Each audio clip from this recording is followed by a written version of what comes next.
Picture this. You're at a wedding, and a drone hovers above capturing stunning aerial shots. Or maybe you're tracking your morning jog with a drone camera following you from the sky. Even Amazon promises to deliver your next package using drones.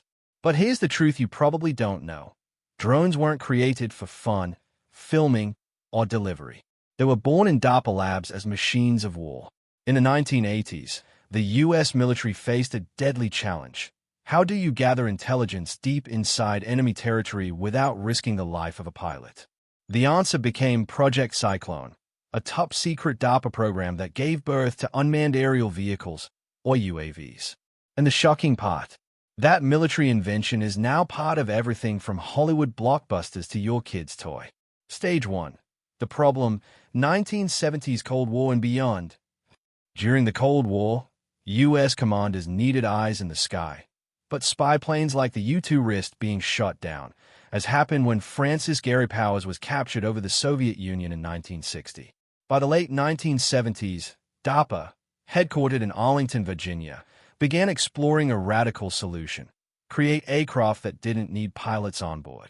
These machines had to fly far, gather intelligence, and even strike targets, all while keeping American lives out of harm's way. Stage 2. DARPA's early experiments. 1980s. In the early 1980s, DARPA partnered with Lockheed Martin Skunk Works in California and researchers at MIT to build prototypes under a classified initiative nicknamed Project Cyclone. The first UAVs looked nothing like today's sleek drones. They were clunky, remote-controlled craft with limited range.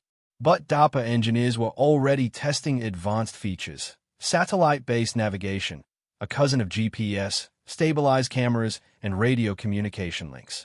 By 1986, DARPA demonstrated test flights at Edwards Air Force Base in California, showing that UAVs could loiter for hours over a target without detection. Stage 3. Breakthrough with the Predator. 1990s.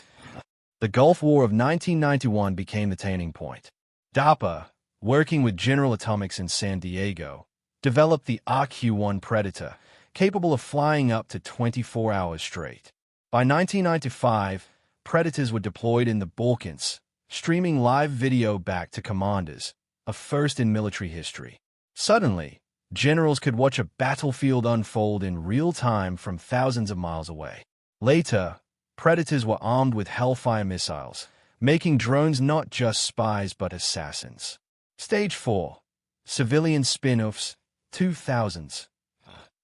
As DARPA and the Pentagon perfected drones for war, civilian innovators began seeing potential. Researchers at Stanford University and UC Berkeley experimented with smaller, lighter UAVs using off-the-shelf parts. By the mid-2000s, commercial companies like DJI in China and Parrot in France launched drones for photography, mapping, and hobby flying. Meanwhile, Hollywood discovered them. Films like Skyfall and The Wolf of Wall Street began using drones for shots once impossible without helicopters. Stage 5. Consumer takeover. 2010 to now. By the 2010s, drones had officially gone mainstream. Farmers used them for crop surveys. Delivery companies tested them for logistics. First responders flew them into disaster zones. Content creators turned them into storytelling machines on YouTube and TikTok. Today, millions of consumer drones take flight every year. From battlefield weapons to birthday gifts, drones have transformed from DARPA's Project Cyclone into one of the most visible technologies of our time. So the next time you see a drone filming a wedding or zipping across the sky delivering a package, remember, that's DARPA's war tech, rebranded for everyday life. But here's the bigger question.